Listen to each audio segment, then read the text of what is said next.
Desde la salida de la nueva generación de GPUs, nos hemos dado cuenta de la falta de stock que ha habido en las tiendas últimamente. Esto se debe principalmente a la minería o incluso a la escasez de producción de obleas de silicio, que hablaremos más adelante en el video.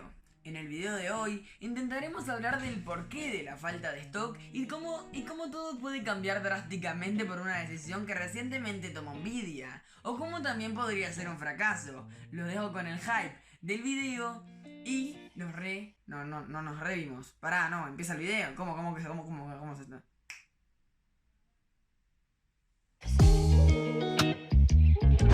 Pará. Aprovecho más que nada para contar que la inactividad que estuve teniendo últimamente en el canal fue porque, bueno, básicamente no me sentía para nada cómodo grabando, me sentaba a grabar, me sentía bastante incómodo, pero me acabo de dar cuenta de que la mejor alternativa es seguir adelante grabando y afrontarlo de esa manera, haciendo videos. Así que nada, vamos a seguir con el video.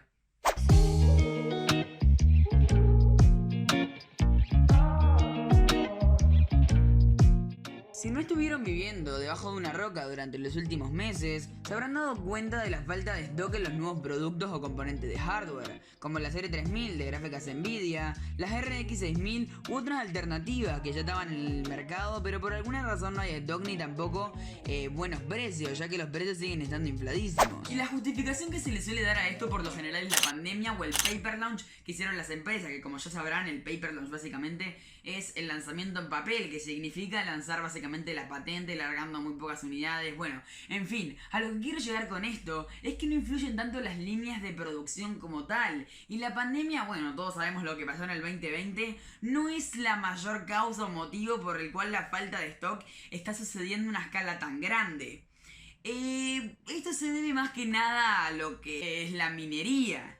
Y ya vamos a ponernos un poquito más en contexto. Nos remontamos al año 1982, cuando el científico informático bueno, no sé cómo se pronuncia, pero sigamos con el video. Básicamente propuso la idea de un método de pago descentralizado de cualquier tercero, en donde básicamente era imposible rastrear la transacción, solamente podían saberlo el comprador y el vendedor, y tampoco estaría centralizado en ninguna empresa, como banco o gobierno. David quiso poner esto en práctica, pero terminó siendo un fracaso y su empresa terminó quebrando por ahí de los 90. No fue hasta el año 1998 cuando surge la primera idea de criptomonedas, ya que un año antes, en 1997, se había inventado el Hashcash. Todas las propuestas que habían surgido en 1998 nunca se terminaron llegando a la práctica, pero no fue hasta el año 2008 cuando Satoshi Nakamoto, un grupo de personas, o tal vez una persona sola, nadie sabe su identidad básicamente, terminó creando Bitcoin.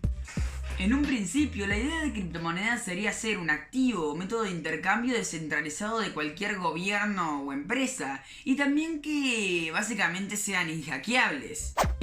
Es inhackeables entre muchas comillas, porque al final los moderadores del código de Bitcoin o de otras criptomonedas son humanos y pueden haber errores de código, claramente.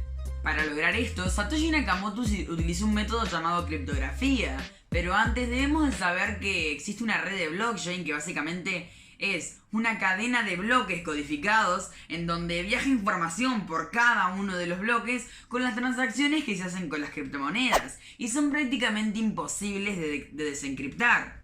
Ahora, volviendo al ámbito de la criptografía, deberían de saber que es un método de codificación en el cual solamente la persona que escribió el código sea capaz de leerlo, y se utiliza mucho en el ámbito de las criptomonedas para codificar cada uno de los bloques. Básicamente, para ponerle fin a todos los conceptos que ya estuvimos viendo, vamos a decir que las criptomonedas son una especie de método de intercambio o activo digital que nadie y a su vez todos podemos controlar, o sea, regular. No es que una empresa, no es que esté centralizado en una empresa y que la empresa, como un banco o un gobierno, pueda regularlo, pero a su vez todos podemos corroborar en la influencia de los precios y la cantidad de estos activos que hayan en el mercado.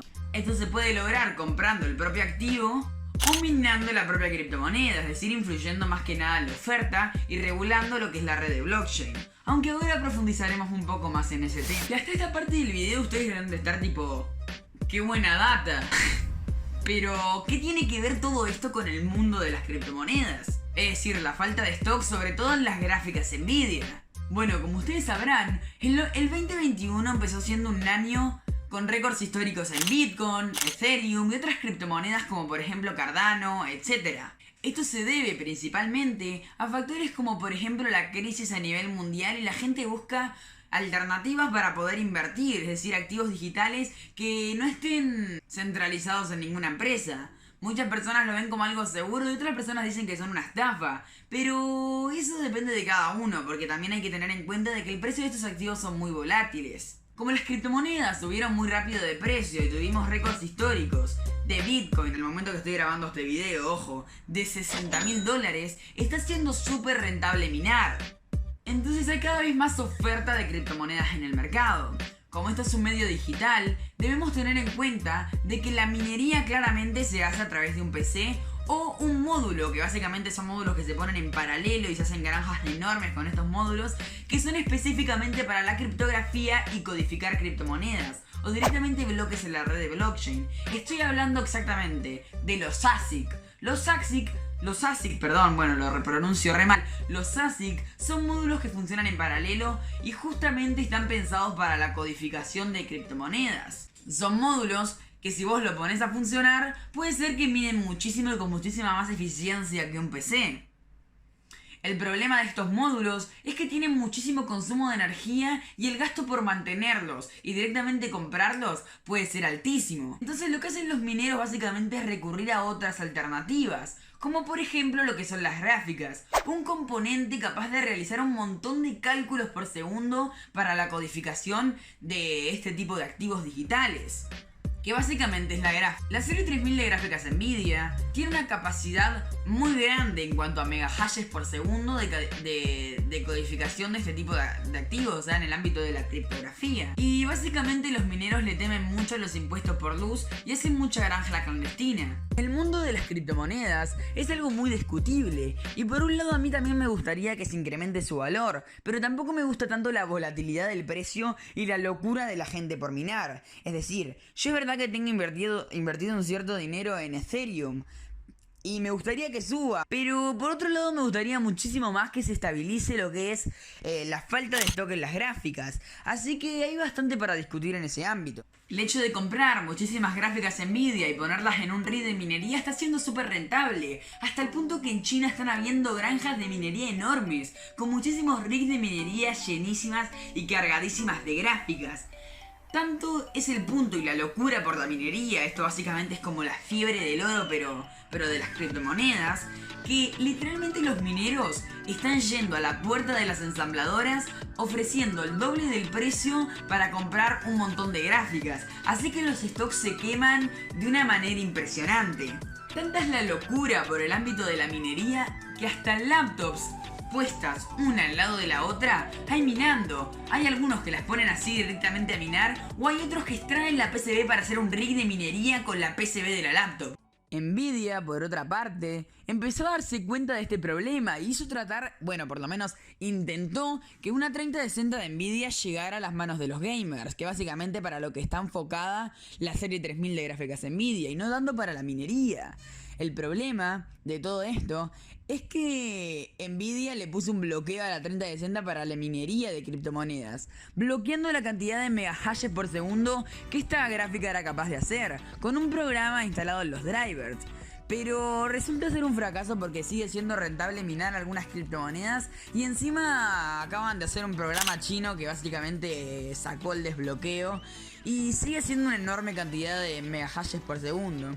Así que nada, básicamente fue un fracaso lo que trató de hacer Nvidia, eso era lo que trataba de decir la decisión que tomaba Nvidia al principio del video, pero al momento que estoy grabando esto terminó siendo un fracaso. Los problemas que pueda llegar a tener AMD con el ámbito del stock no tienen absolutamente nada que ver con lo que es la minería, aunque es verdad que algunas gráficas de la serie 6000 de gráficas Radeon se pueden llegar a ver minando, aunque no es la causa más grande. Lo que pasa con AMD básicamente es la capacidad de producción de TSMC, ya que como saben, AMD depende de un tercero, que es la empresa OEM taiwanesa TSMC, una empresa fabricante de obleas de silicio, cuya capacidad de producción no es tan amplia para fabricar para las consolas, para la serie 5000 de procesadores Ryzen, para la serie 3000 de procesadores Ryzen y para la serie 6000 de gráficas Radeon. Literalmente es imposible que tantas gamas de AMD estén fabricadas y porteadas una litografía de 7 nanómetros, por lo que no se ve stock por la falta de producción de obleas. Pero eso no tiene básicamente nada que ver. Así que nada, gente, llegando básicamente al final del video, sacando conclusiones, yo creo que el stock sí en algún momento va a volver a su rumbo, pero va a ser un momento muy pero que muy lejano, no sé. Yo creo que 2021 va a ser un año bastante complicado con el tema del hardware, así que andátelo mirando. A mí también me afectó para ensamblar el PC, no pude conseguir una gráfica, una locura, todavía no ensamblé el PC justamente por eso. Y básicamente afecta a todo el mundo, porque todo el mundo que quiera ensamblar su PC gamer te está resultando súper complicado, porque no hay stock en ningún lado y los precios están súper inflados. Ahora, justamente también lo que está pasando ahora en el medio, se está metiendo a Intel a fabricar gráficas, aunque en realidad todavía es una idea. Según las filtraciones, se han visto filtraciones y no van a tener mucho performance, aunque simplemente es un dato que quiero dar acá al final del video. También probablemente el siguiente video que haga sea más que nada hablando de la nueva generación de procesadores Intel que acaba de salir al mercado. Y básicamente no creo que valga mucho la pena, ya que es un parche y bueno, lo hablaremos más en profundidad en el siguiente video. Yo creo que va a ser un futuro bastante lejano todo el tema del stock y va a ser algo bastante complicado, así que valimos todo lo que queríamos armar un PC gamer. Así que básicamente hasta acá el video de hoy, gracias por quedarse hasta acá. Y bueno, gente, vamos a tratar de llegar a los 300 suscriptores. Ya sé que falta una meta bastante alta, falta muchísimo. Y nada, un follow y nos revimos. Para, ¿cómo que no te suscribiste? A las 3 de la mañana te tengo que estar avisando. Dale, guacho, suscribite, dale por acá, deja un follow. Y de paso, mirate este video que yo sé que te encantan. Y si no querés verte este video, bueno, fíjate en mi canal. Y después te suscribís y mirás todos mis videos. Así que ahora sí los dejo, nos revimos.